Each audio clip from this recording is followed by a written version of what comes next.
Oi, pessoal.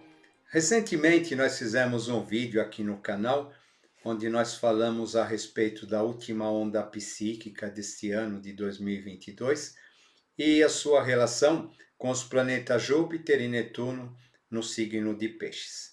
Se você ainda não viu esse vídeo, eu sugiro que dê uma olhadinha, porque nós vamos começar 2023 exatamente surfando ainda dentro dessa onda. 2023 nos vai trazer muitos desafios. É importante que a gente compreenda isso. Conforme a gente sempre vem falando aqui no canal, que nós estamos vivenciando um período de grandes transformações, nós percebemos que este ano daqui acaba sendo um ano-chave, ou um ano que vai nos apontar novos caminhos, ou talvez uma virada de página em direção a situações e questões as quais nós ainda não havíamos nem pensado, muito menos imaginado. A gente veio passando por uma movimentação bastante intensa desde 2020, quando houve aquele encontro de vários planetas no signo de Capricórnio, as questões do poder sendo revistas, as questões do poder e das autoridades vindo à tona, fazendo com que a gente fosse obrigado a repensar os nossos valores, a questão da pandemia, nos obrigando a nós nos voltarmos para dentro de nós mesmos. E agora nós vamos então, dentro dessa questão, avançar mais um estágio. 2023, ele possui uma regência lunar, e essa regência lunar diz respeito às nossas questões de segurança, diz respeito às nossas infantilidades, entre aspas, talvez, que nós precisamos rever, que nós precisamos reconsiderar, ou também está relacionado à maneira como nós nos relacionamos com a nossa sensibilidade como um todo. Por outro lado, esse ano tem um regente oculto solar, esse sol representando a espiritualidade, representando a luz, representando a razão, ou seja, é um conjunto que nos leva a um trabalho de burilamento das nossas emoções, da nossa parte psíquica, para que a gente possa atingir a espiritualidade. A partir do dia 20, agora de dezembro, conforme eu havia dito, então Júpiter começa a adentrar no signo de Áries. Isso é bastante interessante, porque ele já sai dos domínios de peixes, entre essas questões ligadas aos fanatismos, essas questões ligadas a essa confusão psíquica toda que a gente vem atravessando, no meu entender, acabam sendo bastante atenuadas.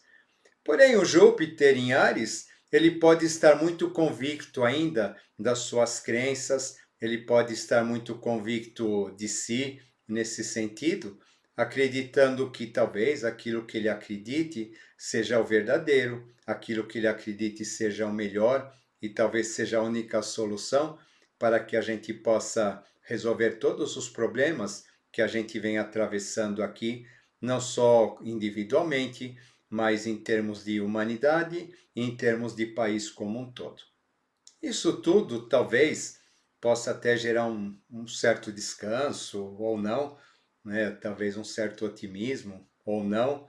Né? Na astrologia tudo é ou sim ou não, porque nada às vezes acontece da maneira como a gente imagina.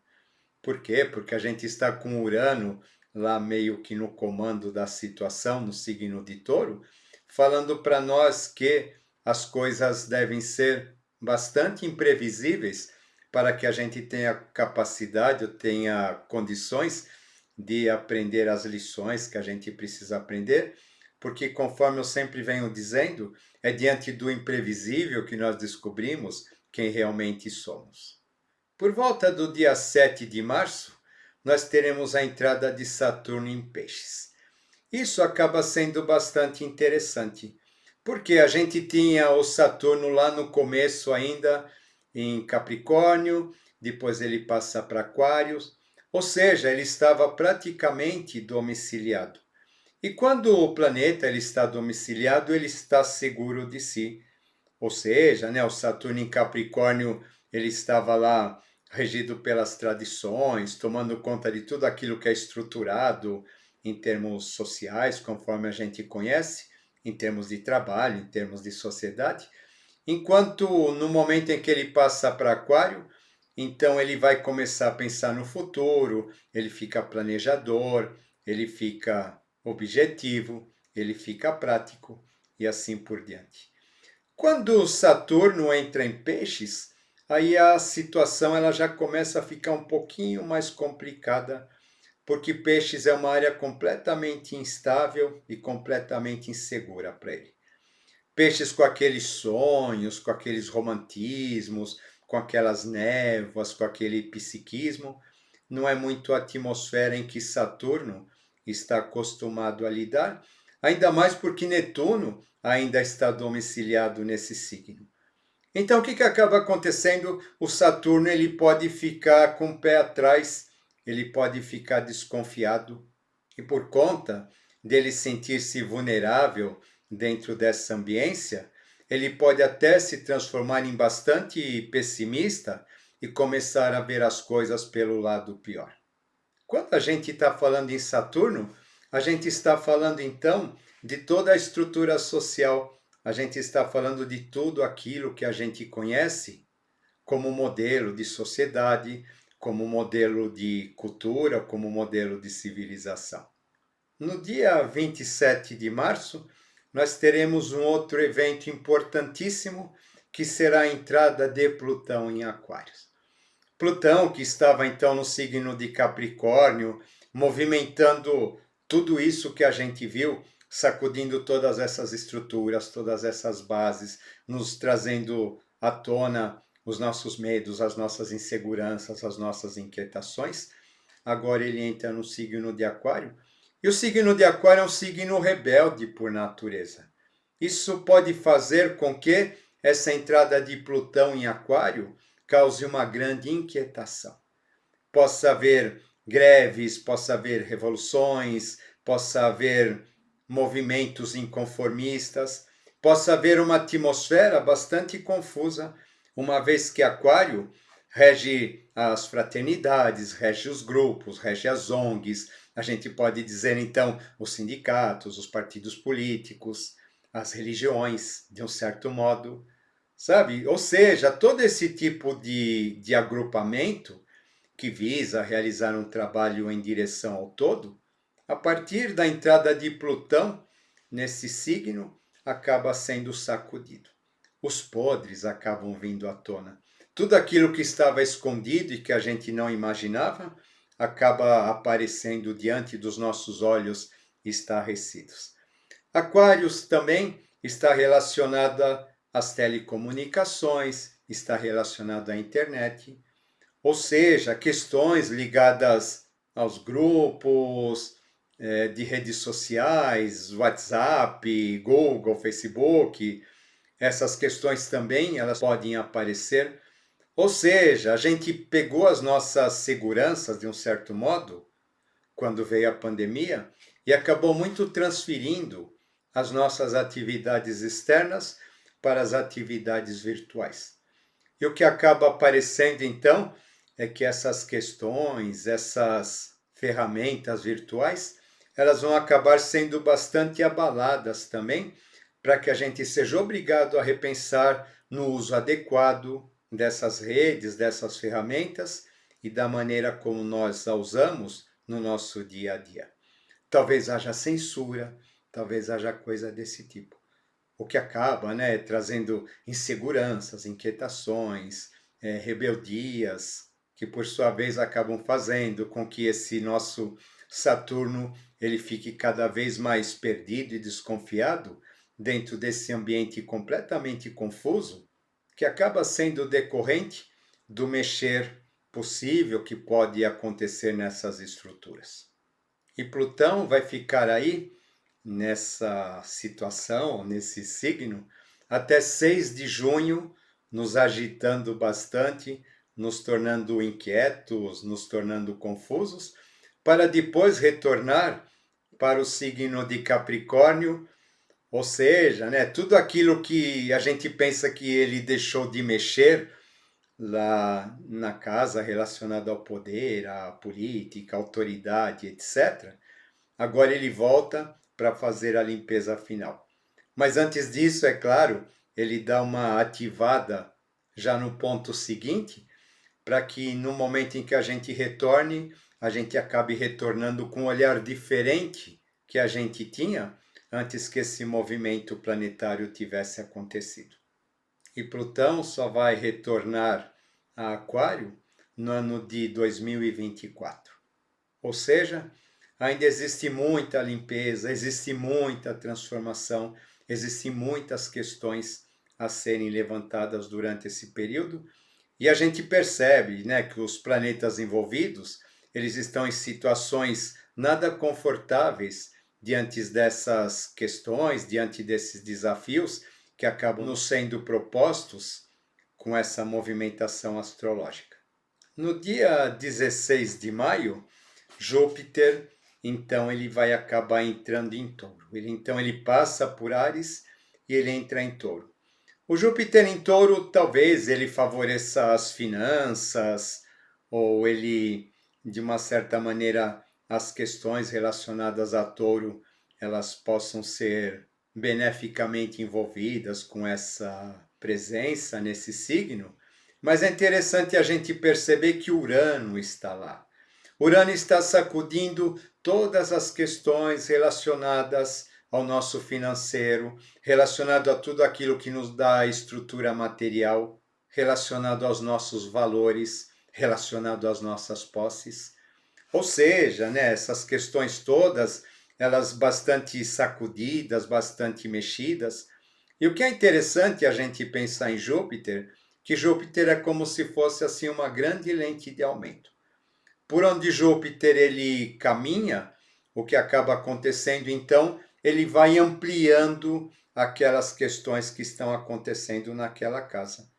Então, o que acaba acontecendo em maio? Júpiter vai entrar em Touro, vai ficar nessa casa até 2024, e o que vai acontecendo nisso?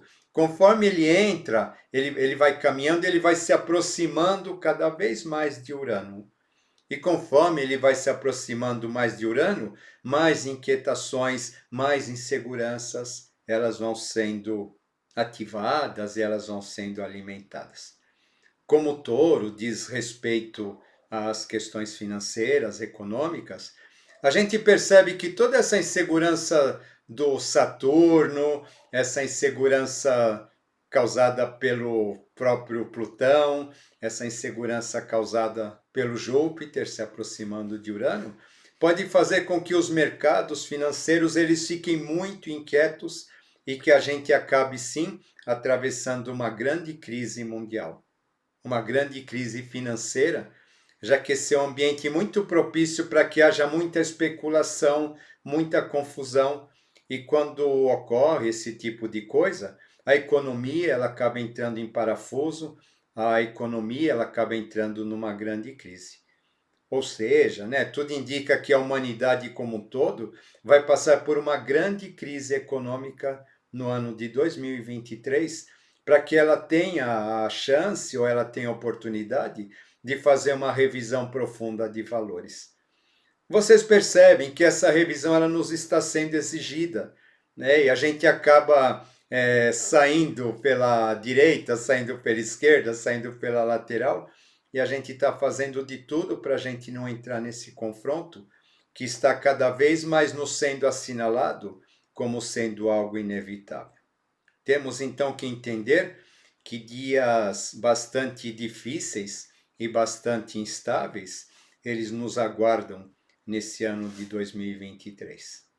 Ou seja, quando a gente vê a questão dos dirigentes planetários associados à superação aí das nossas emoções, do nosso psiquismo, para que a gente possa conquistar a espiritualidade, nós começamos a perceber as provas, os caminhos ou as maneiras como essas questões nos serão apresentadas para que a gente possa desenvolver essa lição, para que a gente possa desenvolver esse aprendizado. Outra coisa que é interessante a gente lembrar, que a somatória reduzida do ano 2023 acaba sendo o número 7, e o número 7 é um número espiritual por excelência. Ou seja, né, acaba nos reforçando a ideia de que é o momento em que a gente deve se voltar para as coisas espirituais, não no sentido religioso, já que todas as estruturas de tudo aquilo que a gente acredita, elas vão ser bastante balançadas, mas no sentido da gente procurar a paz, a segurança, a estabilidade e a fé dentro de cada um de nós. Isso acaba sendo reforçado lá por meados de julho, mais ou menos, quando haverá a mudança do eixo nodal.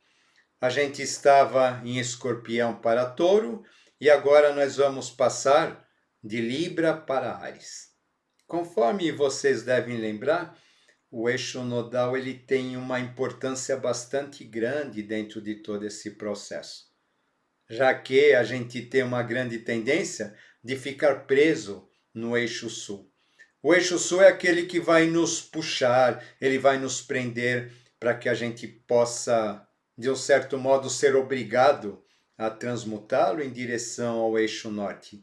Ou seja, ele vai nos trazer os nossos desafios, que na verdade estão relacionados sempre aos nossos apegos, para que a gente faça o trabalho de limpeza, para que a gente faça o trabalho necessário de desapego daquilo que já não nos compete, não faz parte mais de nós, e a gente possa então aprender a lição que está relacionada ao nó do norte, que representa o nosso destino. Quando a gente fala então nó do sul em Libra, o que a gente percebe? Libra está relacionado ao outro. O Libra diz o seguinte: é quando eu me perco no outro, é quando a opinião do outro ela acaba valendo mais que a minha. Eu quero pertencer, eu quero fazer parte e eu acabo esquecendo de mim mesmo. Ou seja, né, num determinado momento, diante de todos esses questionamentos de poder, de fé, de segurança financeira, segurança afetiva, tantos outros que nos serão apontados durante esse período, é importante que a gente tenha convicção de quem nós realmente somos. Ou seja, né, um ano que vem para nos dizer assim, olha, agora é momento de você entrar em contato com você mesmo, agora é momento de você ser você mesmo, de você saber realmente aquilo que quer e para que veio aqui neste plano. O nó do norte em Áries, eu acho um nodo bastante bonito, que ele diz o seguinte, né? Essa pessoa ela veio para se conhecer. Ou seja, é um momento de autoconhecimento profundo. É um momento em que a gente terá a oportunidade de dar um grande salto no tocante ao nosso processo individual de evolução. A última vez que Plutão entrou em Aquário foi na época da Revolução Francesa, para vocês terem uma ideia. Ou seja, né, todo aquele movimento, aquela profunda transformação pela qual a sociedade e o mundo passou, está de certo modo, né, nos mostrando no passado, de um modo ilustrativo, o que pode acontecer nos tempos atuais. É claro que não daquela maneira drástica, cortando as cabeças das pessoas, né, aquele movimento terrível, sangrento, mas na verdade talvez de um modo mais sutil a gente esteja vivendo uma repetição de todo aquele movimento. Hoje a gente não perde a cabeça fisicamente, mas a gente acaba perdendo a cabeça para grupos, para religiões, para dogmas, para conceitos sociais que acabam nos manipulando. E quando isso acontece, nós vamos nos afastando da gente mesmo. Plutão vai ficar em Aquário até o ano de 2043. Ou seja, volto a dizer, nós estamos no início de um grande, enorme, imenso ciclo de transformação que nos vai exigir um grande trabalho também de autoconhecimento, de transformação, de compreensão, de amor, de empatia, de fraternidade e muita tolerância para com os outros e para com a gente mesmo. Afinal, não é possível a gente construir o novo sem que haja demolição do velho. E o que a gente está assistindo, o que a gente está percebendo, é exatamente esse processo de demolição de tudo aquilo que a gente conheceu em termos de mundo, de tudo aquilo que a gente conheceu em termos de valores, a morte de uma época, o começo da outra, mas a gente tem a certeza que todas as realizações positivas, elas estão firmadas dentro de todos nós, e tudo aquilo que é bom, que é justo e que é belo, sempre será levado adiante. É isso aí, pessoal. Fica mais um pouquinho de conjecturas astrais para a gente pensar a respeito da importância desse momento que a gente está atravessando. Vamos que vamos, mente livre, coração leve. Espero que tenham gostado e até a próxima.